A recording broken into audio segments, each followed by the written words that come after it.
સો good morning વિદ્યાર્થી મિત્રો મિત્રો આપણે હવે જોઈ રહ્યા છે પરિભ્રમણ કરતા ઇલેક્ટ્રોનની ચુંબકીય ડાયપોલ મોમેન્ટ. હવે એક ડેનિશ ભૌતિક વિજ્ઞાની નીલ બોરે પરમાણુ માટે આપણને જે બોર મોડેલ આપ્યું હતું એની અંદર આપણને એવું કહ્યું હતું કે ન્યુક્લિયસ જે છે એ અહીંયા છે સેન્ટરમાં, બરાબર અહીંયા છે, અને ઇલેક્ટ્રોન જે છે એની ફરતે ગતિ કરે છે એવું આપણને ખબર છે. હવે દાખલા તરીકે આપણે આને કોઈ પણ તત્વનું ન્યુક્લિયસ લઈ શકીએ, કોઈ પણ તત્વનો આ પરમાણુ લઈ શકીએ તો એના સેન્ટરની અંદર આપણે જાણીએ છીએ ત્યાં સુધી ધન વિદ્યુતભાર હશે, એટલે કે નંબર ઓફ પ્રોટોન્સ અહીંયા હશે, અને નંબર ઓફ પ્રોટોન્સ માટે જો ઝેડ હોય, આપણી એની સંજ્ઞા ખબર છે, તો આ જે સેન્ટર છે એના ઉપર ટોટલ કેટલો ચાર્જ હશે, દેટ ઇઝ ZE હશે. અને એની ફરતે ઇલેક્ટ્રોન જે છે ને એ ઇલેક્ટ્રોનની દિશા તમે જુઓ, ઇલેક્ટ્રોન જે છે ને આ દિશામાં ભ્રમણ કરે છે, વિષમગળી દિશામાં. તો પ્રવાહની દિશા કઈ આવશે? તો કે ઇલેક્ટ્રોન જે દિશામાં ગતિ કરે વિદ્યુત પ્રવાહની દિશા એની ઓપોઝિટ હોય, એટલે ઇલેક્ટ્રોન આ દિશામાં છે તો વિદ્યુત પ્રવાહ જે છે એ આ દિશામાં હોય. આ આપણી રૈવાજિક વિદ્યુત પ્રવાહની દિશા છે. એટલે ખાલી અહીંયા લખું છું સમજવા માટે કે આ જે છે એ વિદ્યુત પ્રવાહની દિશા છે, બરાબર. હવે સમજો કે વિદ્યુત પ્રવાહની દિશા તમારે જો સમજવી હોય, વિદ્યુત પ્રવાહની દિશા, તો એ ઇલેક્ટ્રોનની આપણે વિષમગળી દિશા લીધી છે, તો પ્રવાહ હંમેશા આ ડિરેક્શનની અંદર નિર્માણ પામતો હોય છે. હવે ઇલેક્ટ્રોન છે એના સ્પર્શકની દિશા આપણે શોધીએ તો ઇલેક્ટ્રોનના વેગની દિશા શોધીએ તો એના સ્પર્શકની દિશામાં મળે, તો આ જે છે એ આપણો v ની ડિરેક્શન થઈ.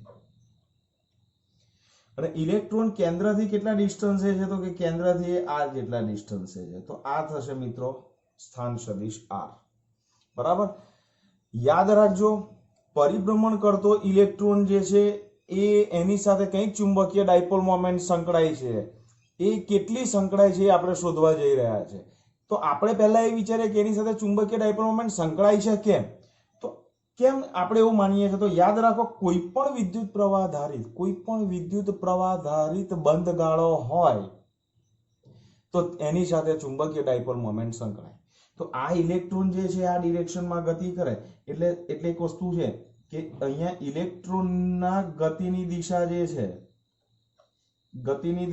છે એ આપણે કઈ લીધી છે? તો કે એ આપણે વિષમગળી લીધી છે, બરાબર. તો વિદ્યુત પ્રવાહ I એની દિશા કઈ થશે? તો કે એની દિશા એની ઓપોઝિટ, એટલે સમગળી દિશામાં થશે. જોજો ધ્યાનથી, આ સમગળી દિશા અને આ વિષમગળી દિશામાં છે. હવે આ એનો સ્થાન સદિશ થયો કેન્દ્રથી, આ જે છે એનો v થયો, એના સ્પર્શકની દિશામાં આપણને વેગ મળે, બરોબર. અને આ v અને r વચ્ચેનો ખૂણો હંમેશા 90 ડિગ્રી રહે, એ પણ તમને ક્લિયર છે, બરાબર. હવે આ જે છે એ I જેટલો વિદ્યુત પ્રવાહ ધારિત, આ ઇલેક્ટ્રોનની દિશા છે પણ પ્રવાહ છે સમગળ, એટલે પ્રવાહ આમ વહે છે. તો આ ડિરેક્શનમાં પ્રવાહ વહેતો હોય તો આની સાથે કંઈક ડાયપોલ મોમેન્ટ સંકળાય, એ ડાયપોલ મોમેન્ટ આપણે શોધવાની છે. તો આપણને એવું થાય કે આ કેવી રીતે શોધી શકાય? તો કે એક તો સૌથી પહેલા આનું જે ક્ષેત્રફળ છે, આ બંધ ગાળો જે એરિયા કવર કરે છે, ધેટ ઇઝ πr², અને પસાર થતો પ્રવાહ ધેટ ઇઝ I. તો ચુંબકીય ડાયપોલ મોમેન્ટની નું ઇક્વેશન છે કે બંધ ગાળામાંથી પસાર થતો વિદ્યુત પ્રવાહ અને એ બંધ ગાળાનું જે ક્ષેત્રફળ છે એનો ગુણાકાર કરીએ તો આપણને ચુંબકીય ડાયપોલ મોમેન્ટ મળે. ઓકે, ચાલો. હવે સૌથી પહેલા અહીંયાથી નિર્માણ પામતો વિદ્યુત પ્રવાહ કેટલો?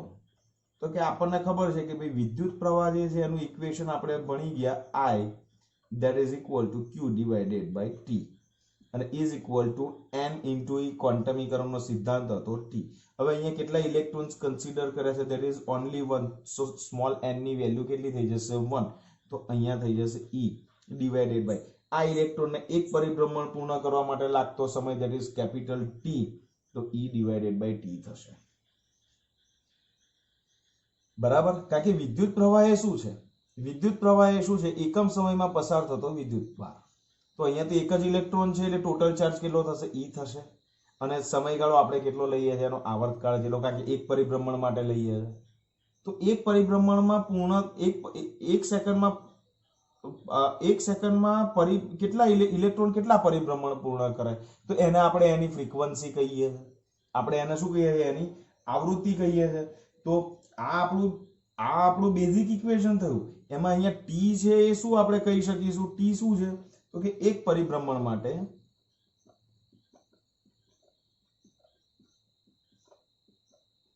લાગતો સમય, જેને આપણે શું કહીએ છીએ, આવર્તકાળ કહીએ છીએ, આવર્તકાળ છે. બરાબર. હવે તમે જુઓ, જો આ ઇલેક્ટ્રોન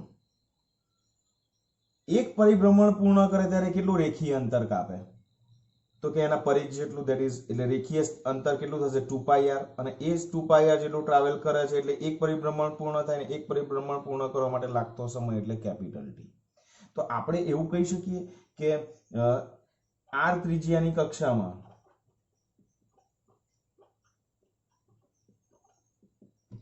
વી વેગથી ગતિ કરતા, બધા પોઈન્ટ વાઇઝ જ લખું છું એટલે તમારી થિયરી થઈ જશે. ગતિ કરતા electron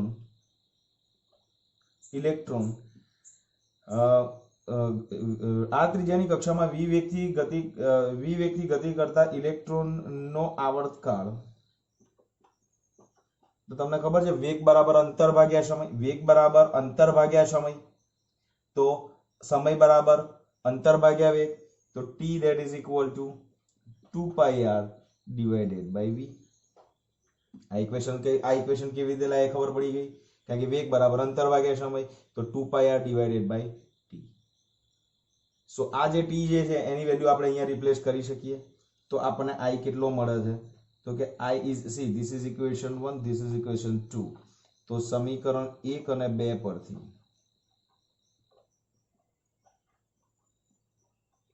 I is equal to E છેદમાં t, કેપિટલ T મૂકીશું તો અહીંયા આવશે that is 2πr, અને અહીંયા આવશે that is v. તો આ થઈ જશે આપણું I is equal to EV divided by 2πr. થશે I is equal to E divided by I is equal to EV divided by 2πr. આ આપણો શું થશે, વિદ્યુત પ્રવાહ. એટલે અહીંયાથી આ જે ઇલેક્ટ્રોન આમ ભ્રમણ કરે છે તો ઓપોઝિટ ડિરેક્શન ની અંદર એક પ્રવાહ જનરેટ થયો, એ પ્રવાહ એટલે કેટલો, આટલો. બરાબર. હવે તમે સમજો કે આ જે છે પ્રવાહ ગાળો છે, તો આ પ્રવાહ ગાળા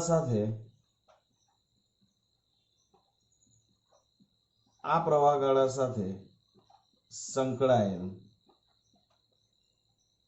બે પાર્ટ કરું છું, સંકળાયેલ ચુંબકીય ડાયપોલ મોમેન્ટ, ચુંડામો એટલે ચુંબકીય ડાયપોલ મોમેન્ટ, યાદ રાખજો. એ ચુંબકીય ડાયપોલ મોમેન્ટ જે છે ધેટ ઇઝ, એની સંજ્ઞા આપણે રાખી છે ધેટ ઇઝ મ્યુ.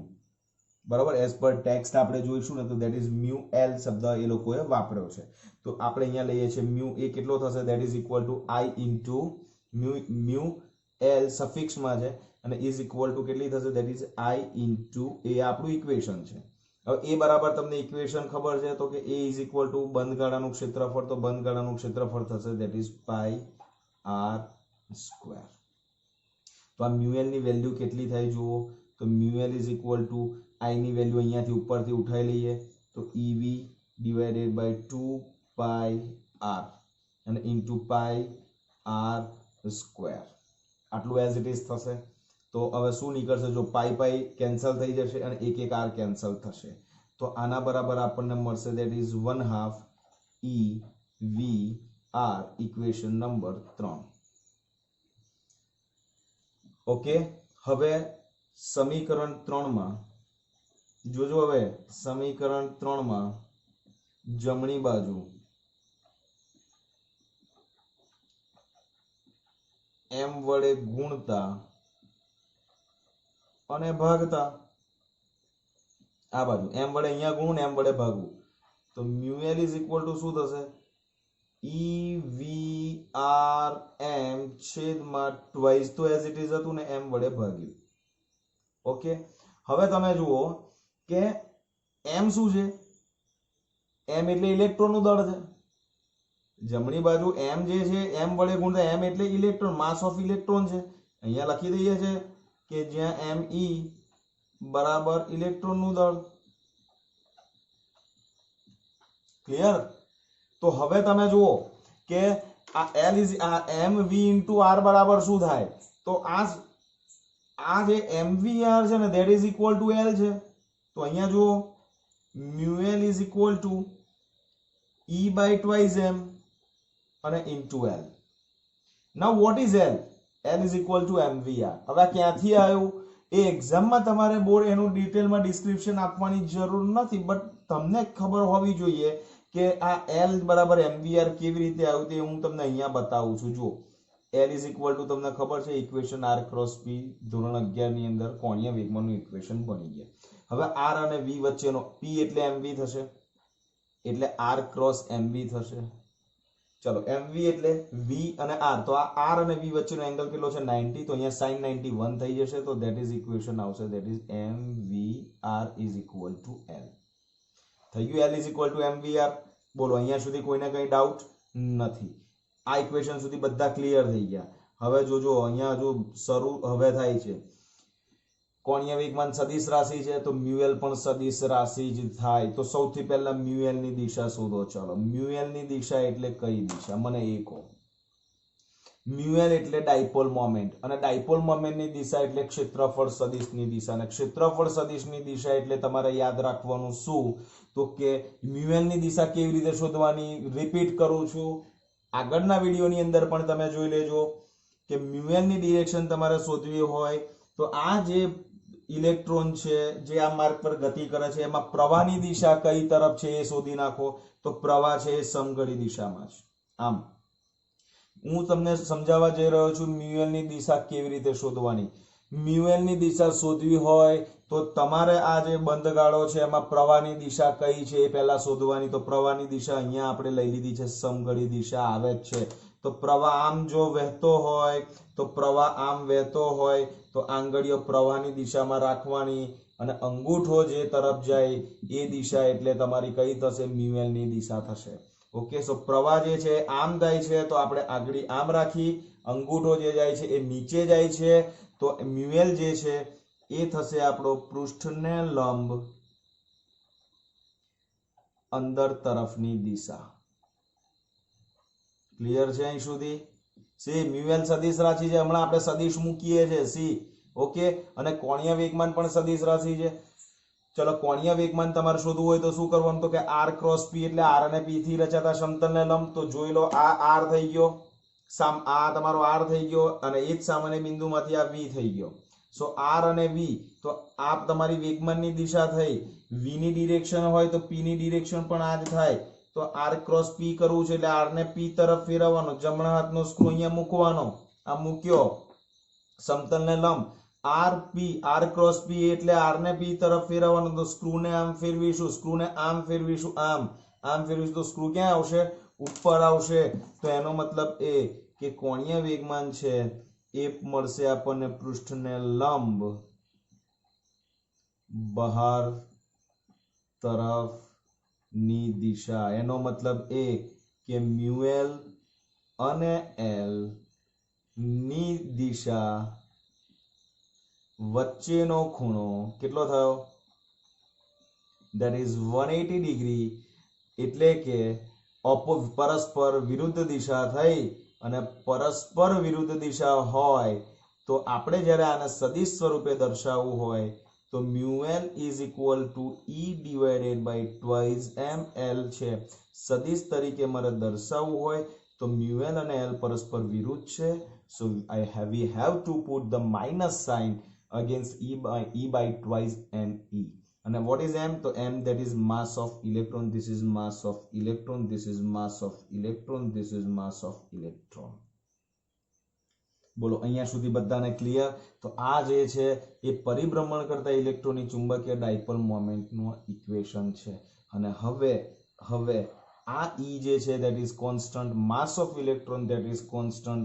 તો અહીંયા 1.6 into 10⁻⁻19 અને અહીંયા 9.1 into 10⁻31 રિપ્લેસ કરશો તો આ જે E by twice m છે, યાદ રાખજો E divided by twice m E જે છે એ કોન્સ્ટન્ટ છે, અને એની વેલ્યુ આવે છે 8.8 into 10⁻10 કુલમ્બ પર કેજી, જેને આપણે ગાયરોમેગ્નેટિક રેશિયો તરીકે ઓળખીએ છીએ. મારા 16 વર્ષના શૈક્ષણિક કાર્ય દરમિયાન જેટલા પણ board exam, GUJCET exam, competitive exams એક માર્ક્સના રિગાર્ડિંગ હોય એ જોઈ છે, ત્યાં મને આ ક્વેશ્ચન્સ ઘણી બધી વખત મળ્યો છે કે ગાયરોમેગ્નેટિક રેશિયો જે છે એનું કિંમત કેટલી. સો આજ ધીસ ઇઝ કુલમ પર કેજી છે, અને જો કુલમ પર ગ્રામ શોધવાનું કે તો અહીંયા ઇન્ટુ 10⁻³ મૂકશો તો છેદમાં 10⁻³ આવશે, ઉપર જશે તો 10⁻7 થઈ જશે. સો કુલંબ પર ગ્રામમાં શોધવાનું હોય તો એ પણ તમારી વેલ્યુ થશે 8.8 ગુણ્યા 10⁷ કુલંબ પર ગ્રામ થશે, E/2 ની વેલ્યુ. ઓકે, સો તમને ક્વેશ્ચન પૂછાય છે કે ભાઈ પરિભ્રમણ કરતા ઇલેક્ટ્રોનની ચુંબકીય ડાયપોલ મોમેન્ટ શોધો. તો યાદ રાખો, કોઈ પણ પ્રવાહ, વિદ્યુત પ્રવાહ ધારિત બંધગાળો હોય એની ચુંબકીય ડાયપોલ મોમેન્ટ શોધવી હોય તો એ બંધગાળાનું ક્ષેત્રફળ ગુણ્યા એમાં એ બંધગાળામાંથી પસાર થતો પ્રવાહ, so that is I × A. આ તમારે ભૂલવાનું નથી, યાદ રાખો. ઋણ નિશાની શું સૂચવે છે તો કે કોણીય વેગમાન અને ચુંબકીય ડાયપોલ મોમેન્ટ પરસ્પર વિરુદ્ધ દિશામાં છે. એક માર્કમાં પણ પ્રશ્ન પૂછી શકે તમને લોકો કે પરિભ્રમણ કરતા ઇલેક્ટ્રોન જે છે એ ઇલેક્ટ્રોન માટે ડાયપોલ મોમેન્ટ અને કોણીય વેગમાનની દિશા વચ્ચેનો ખૂણો કેટલો, તો 180 ડિગ્રી ઓર પાઈ રેડિયન. આ પણ તમારા 1 માર્ક્સના ક્વેશ્ચન્સ અહીંયા બને છે. આ 2 માર્ક્સ 3 માર્ક્સમાં થિયરી પણ તમને પૂછી શકે છે. અને આના ઉપર જે એક્ઝામ્પલ છે એ એક્ઝામ્પલ પણ આપણે આની સાથે જોઈ લઈએ છીએ. સ્વાધ્યાયની અંદર 2 સરસ એક્ઝામ્પલ છે, એક્ઝામ્પલ નંબર 11 અને 12, તો એ પણ આપણે આની સાથે જોઈ લઈએ છીએ. ચાલો,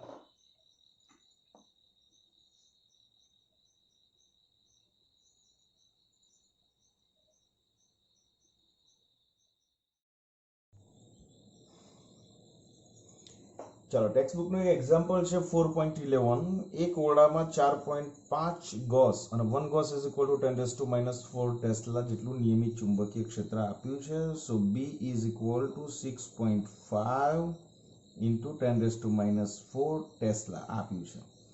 આ ક્ષેત્રમાં લંબ રૂપે એક ઇલેક્ટ્રોન આટલી ઝડપથી જાય છે. સો V that is also given, that is 4.8 into 10⁻⁶ metre પર સેકન્ડ. સી યાદ રાખજો, ચુંબકીય ક્ષેત્ર દાખલા તરીકે અંદર તરફ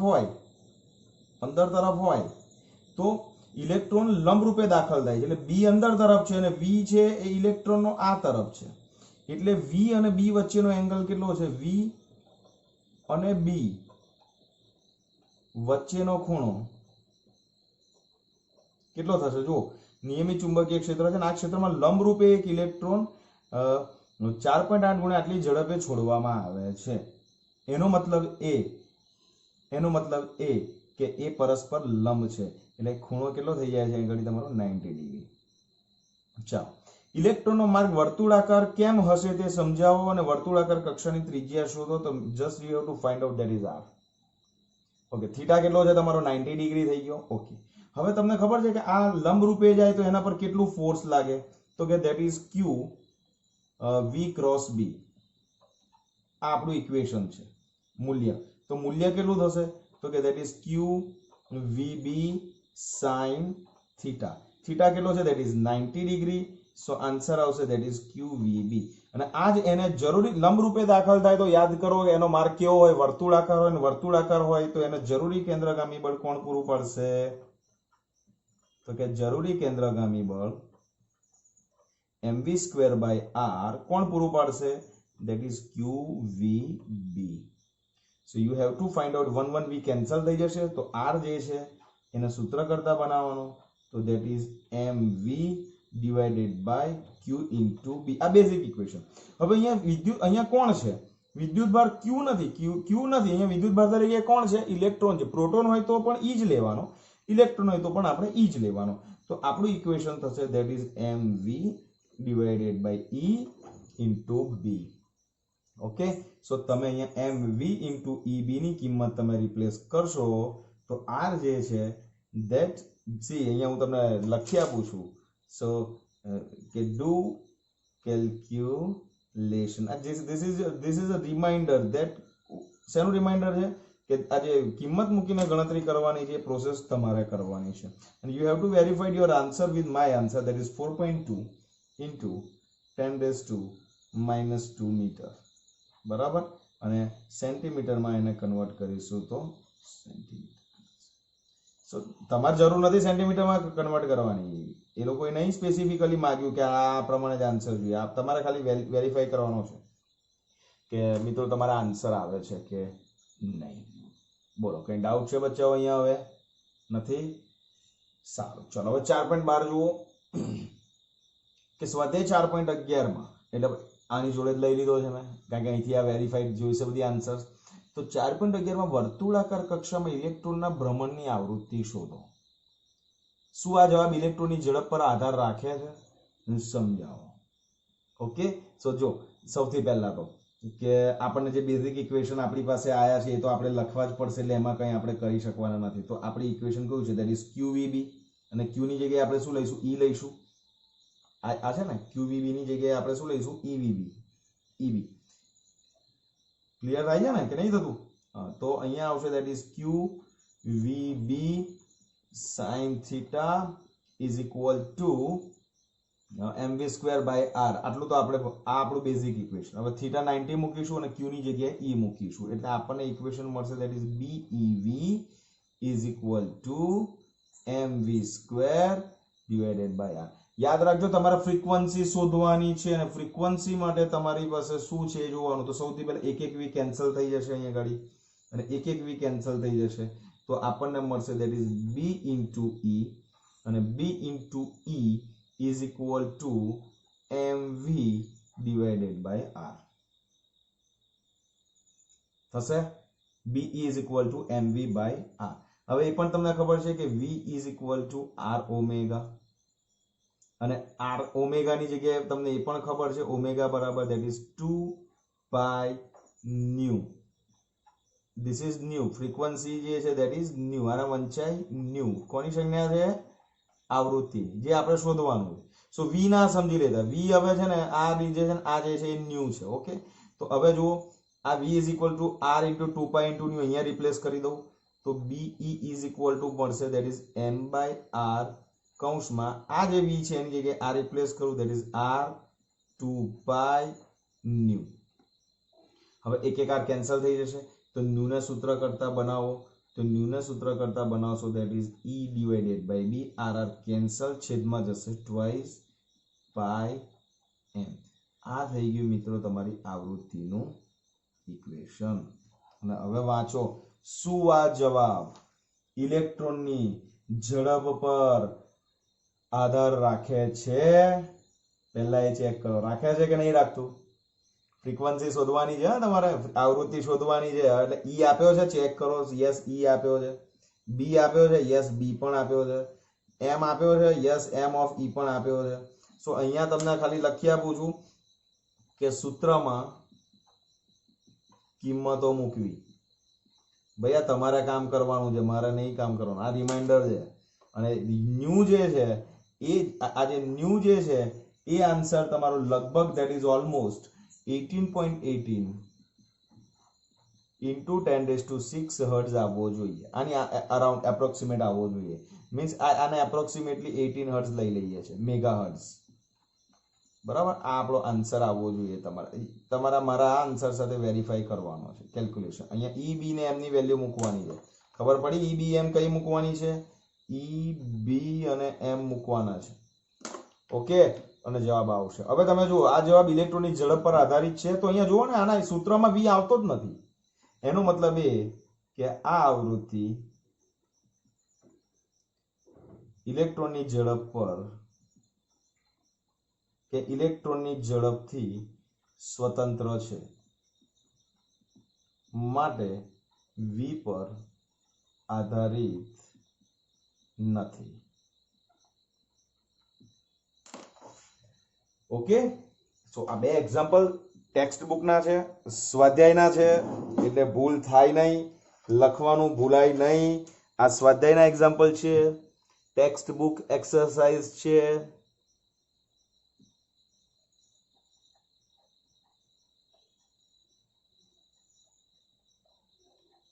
ટેક્સ્ટ બુક એક્સરસાઇઝ એટલે આ તો તમને એટલા માટે કે 11 અને 12 બે એક્ઝામ્પલ તમે ગણીને કમ્પ્લીટ કરી દેજો, બરાબર. અને જવાબ આવે છે કે નહીં એ વેરીફાઈ તમારે મારા આન્સર સાથે કરવાના છે. ઓકે, તો મળીએ. Take care. જય શ્રી કૃષ્ણ.